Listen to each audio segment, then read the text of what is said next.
And I'd say I don't take much more time because I'm personally super excited to welcome the next speaker on stage, who will give us a high-level briefing on now, new, next trends and technologies shaping the future of travel. Please, everyone, give a warm applause and welcome to our keynote speaker, Director Strategic Innovation and Intelligence at Lufthansa Innovation Hub, Tino Kleene.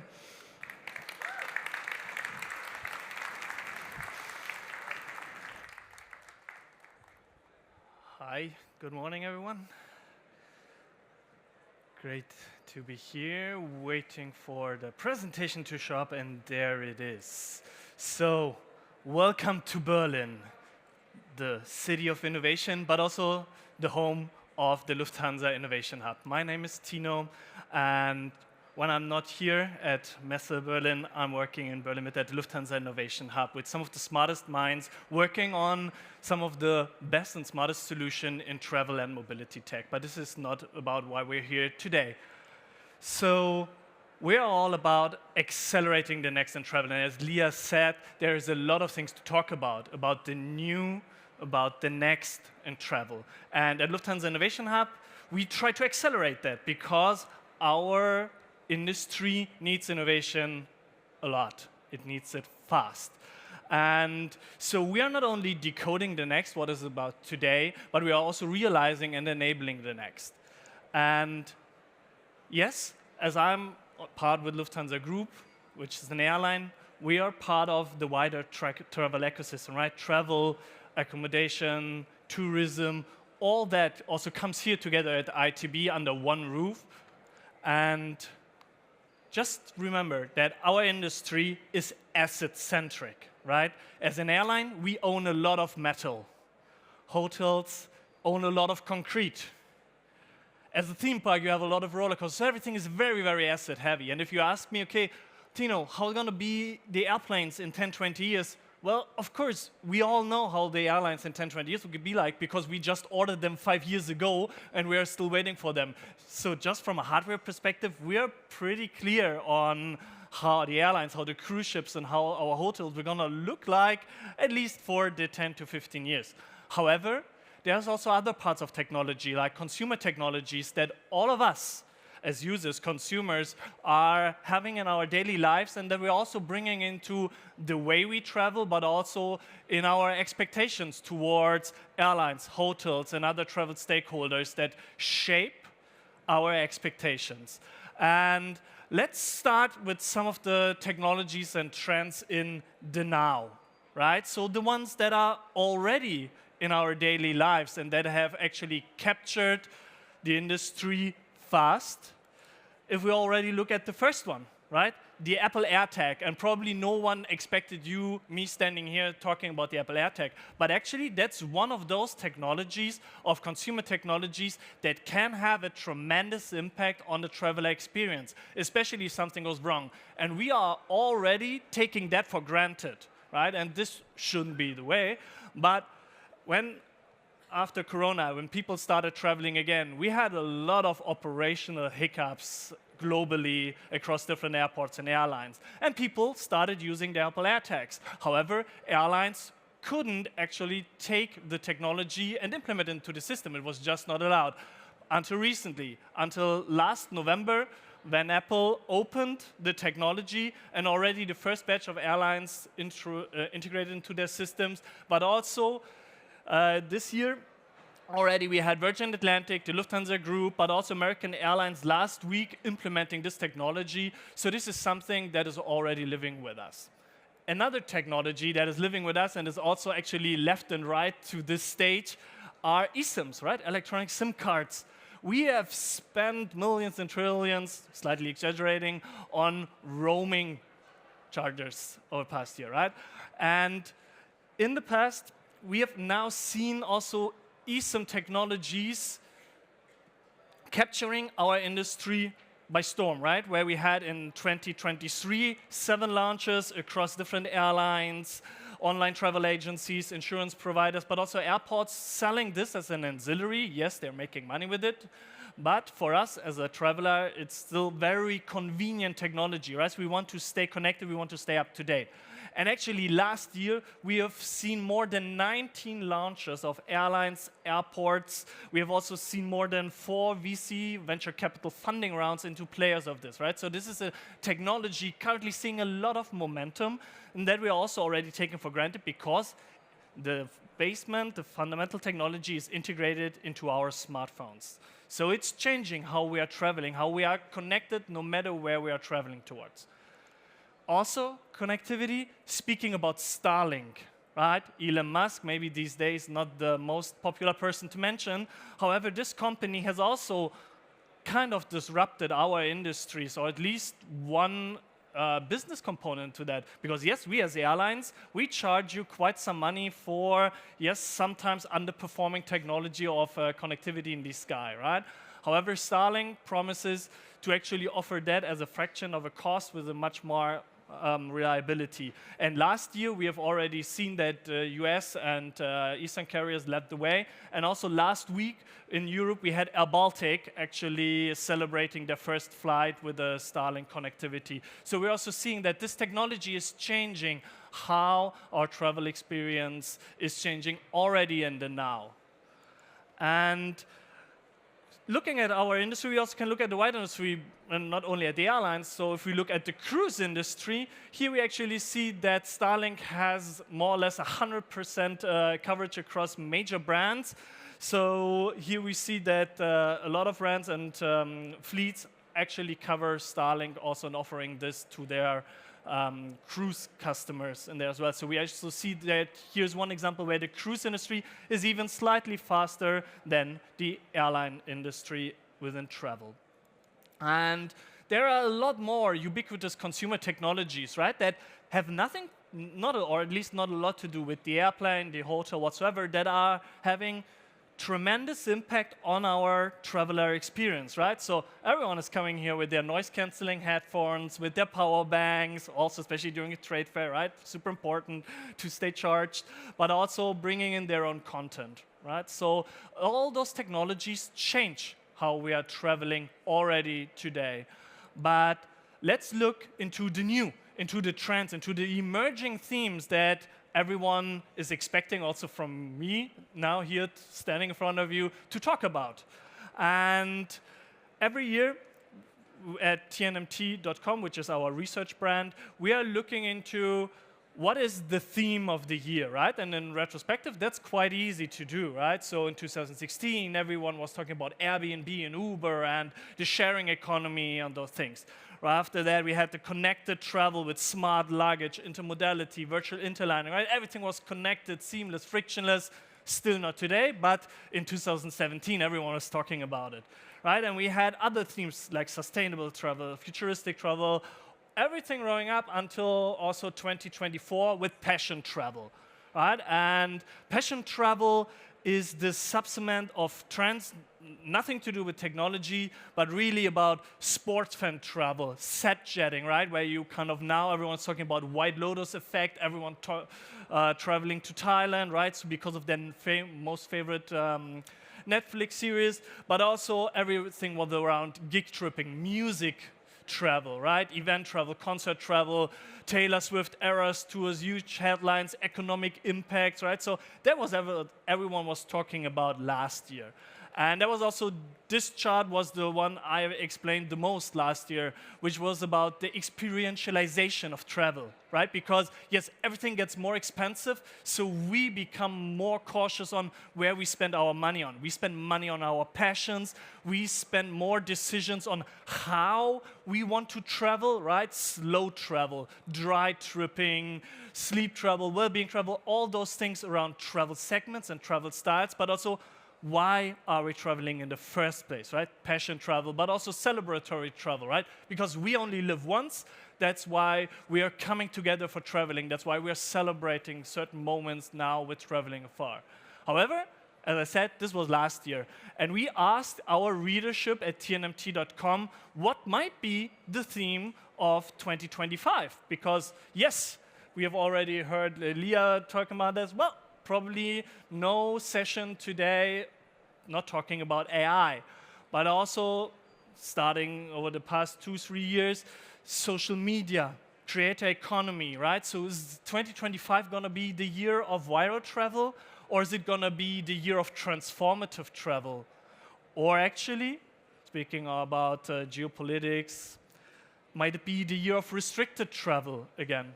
So we asked our audience which of those 4 themes they are seeing most likely to rule the headlines, because they're all 4 going to be important for this year, right?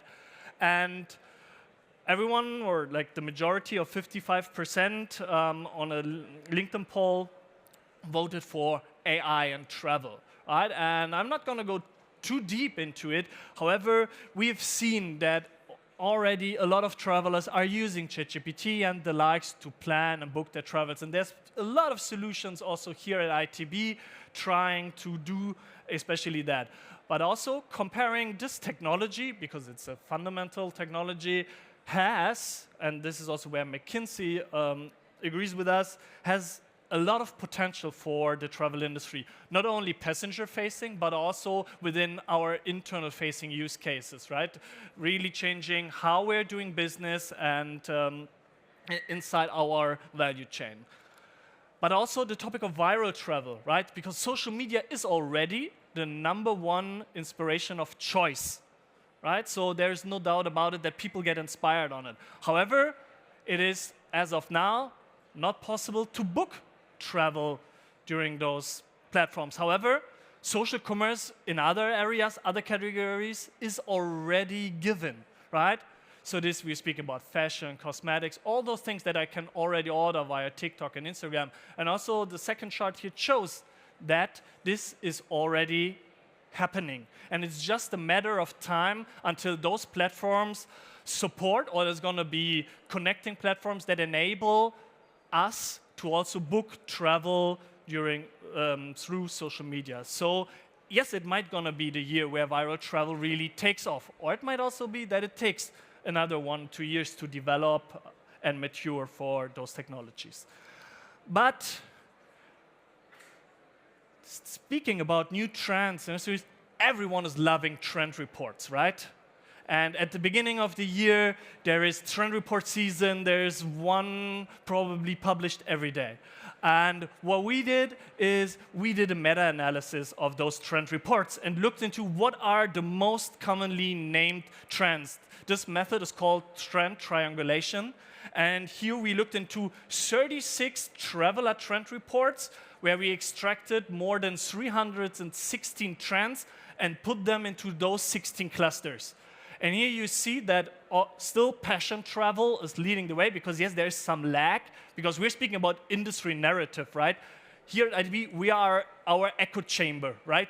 Because if I'm also now repeating this here on stage, this manifests in your head, right? So yes, we are repeating, we are fueling this. However, it's still quite interesting to look into this, because we are, and here also making sure, traveler trends, right? And you see only in the dark gray we have AI, and travel was actually only mentioned 15 times in those 36, which actually also shows that as a technology per se, it does not really add value, right? So the question is really, okay, how can it come into our booking behavior? How does it really shape the experience and the value creation overall? So here we still see that passion travel, but also mindful travel and transformative travel are actually the ones that are most cited in our industry narrative, speaking about trend reports, which should not be the only source. You should look for trends, right? And another interesting source to look for trends is actually founding momentum. So where do the new startups, the founders, create new companies, right? So where's the future of new companies in travel being headed? And we did an analysis actually last year already, where we also saw that, oh, there's less startups being founded in travel, which is not so good. However, which is also normal, because I've just spoken about this asset-centeredness, that here on the right you see that 50% of new startups are actually in the online travel space, right? And yes, they are following the bus, right? Founders are picking topics dear to their heart and also dear to the bus. So we see that the themes of AI, sustainability, and also both together are actually gaining share, right? And also, if you look on the right side, within the online travel spectrum, you see the Inspire Search book subsegment, also with AI startups being growing. What does that mean? Yes, there's a lot of AI, ChatGPT, trip planners being founded last year. Probably a lot of them also here at ITB today. And speaking of AI and all this activity, and not just being launched, but everyone is crazy about AI. And I've just looked into what are the AI headlines in January and February, right? So we had a strong start, like on the left column, that's January. The other two, that's February. And because I had to hand in my slides 1.5 weeks ago, there's probably 10 announcements missing, right? So we had more carriers announcing things. So the year started with OpenAI and their operator, right? That could really, agentic, could really change, because that's not just Gen AI giving you planning tips, right? But really booking through those things. We have airlines like Delta or Qatar launching or renewing their offerings, their products. But also already in February, we've seen a lot of different launches. And probably also here at ITB, we will hear a lot about new launches soon, right? So there is so much activity going on, right? And this is probably also why people voted 2025 to potentially become the year of AI in travel, because there is so much things happening in this space, just of sheer activity of different actors in this segment. And if we are now looking further into what's next, right? What's the next big thing? Like, what are also the technologies that are not already in our daily lives? We can look into investment trends, right? Because investments show very early signs of interest. And my colleague Siddhant, who's also here, did that for airlines, looking into, okay, what's the specific interest for airlines? Where are they investing into the long term? And here, the themes of sustainability also shouldn't be missing at a conference like this, right? But also AI, both popping up on the investment roadmaps of airlines, really thinking long term, what can those things, those technologies change in our value chain going forward? And not also, to be fair, not a lot of airlines are investing in the first place. However, those that do that in the themes of sustainability, technologies that are promoting cleaner skies, and AI. And also, no presentation without a famous quote by anyone. So here I've chosen Bill Gates, that is said that we're always overestimating the change that will occur in the next 2 years, but underestimate the change that will occur over the next 10, right? So we have too high hopes of those hype technologies like agentic AI, right? Everyone is so crazy about those. However, we have, as humans, no capacity to think about how could AI change humanity over the next decade, right? So we have no clue, and we are always underestimating those things. And this is true with all technologies, and this has always been true. So we're doing, or let's start first with a little quiz. So what's the difference between those two images? It's actually 10 years. The image on the left was done in 2014, also in Berlin at Lufthansa Innovation Hub, and the other one was done last year. So here you also see, if you look closely, okay, yes, it's different devices, but the technology of virtual reality, but also augmented reality, mixed reality, they have been around for quite some time. And we are doing something that is called measuring tech momentum, looking at technologies over time to see who's doing what in an industry, to then decide, oh, should we as Lufthansa become active ourselves or not, right? So, and here you see some examples, but let's look at AR and VR specifically. So over the last 10 years, we have tracked 106 projects from airlines, airports, and other travel stakeholders in this space. So 10 years, 106 projects. Well, that's quite good, right? In terms of, yes, things were going on. And actually, the spike that you see there last year, well, that was Apple Vision Pro launch, where everyone was excited again about the technology. And if you then look into 106 use cases, what are they actually doing? Right? And yes, the biggest part in the middle is immersive entertainment. You sitting with the VR goggles in the airplane, watching movies by yourself. However, what are probably the more lucrative use cases are the gray ones, right? Because those are the internal ones. Because did you know that the majority of pilots and crew are already trained with VR use headsets? And that's also one of the answers how technology can help us with staff shortage, right? Because oftentimes we have enough stuff, but we cannot train them fast enough or sufficiently enough.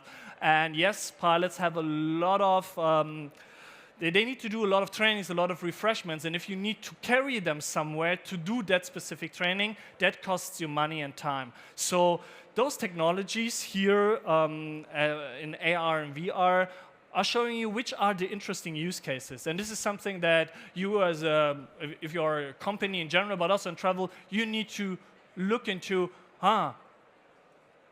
because if I've been in the industry 10 years ago, I could have already started doing AR and VR use cases. Probably would have been 10 years too early, right? If I've joined the launch of, after the Apple Vision Pro, creating something, maybe that would have been a good timing, but it's hard to know, right? So really looking at the momentum and monitoring that over time is crucial for any company working in this area.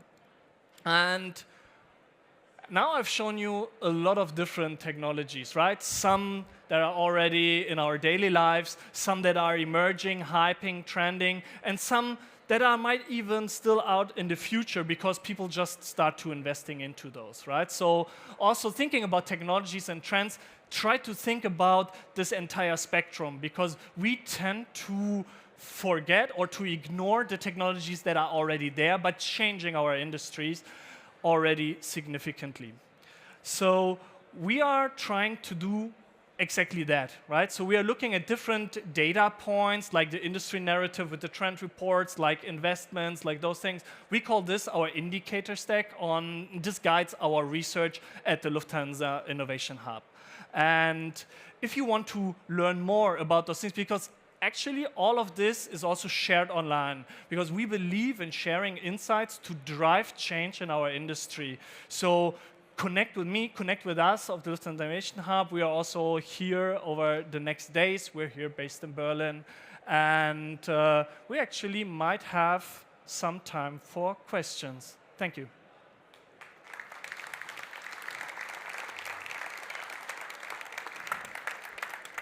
Yes, thank you so much, Tino Klein from Lufthansa Innovation Hub. We have a bit time. Let me check. We have about 3 minutes. Are you open to questions? Yes, of course. Yes.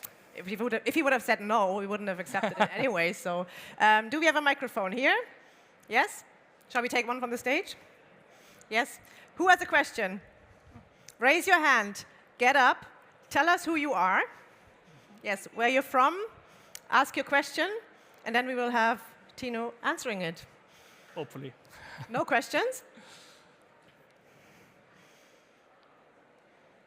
Well, then let me start, because I'm curious. This is overwhelming, right? It's going quite deep, your research and the content. And I mean, I can only recommend to any of you, I read the newsletters regularly.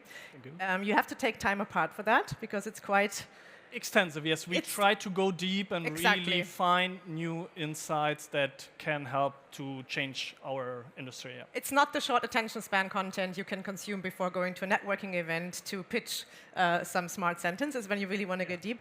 But what are you most excited about personally? Like if you look at the past year since the pandemic, is there one trend where you say this is really where I see a massive opportunity for our industry to really change something long term? That's actually also more on the meta level that I see our industry now really taking action, right? Being interested in those things, doing that research, applying that research, and really changing things, building startups, partnering with startups, and really driving innovation, no matter the specific technology.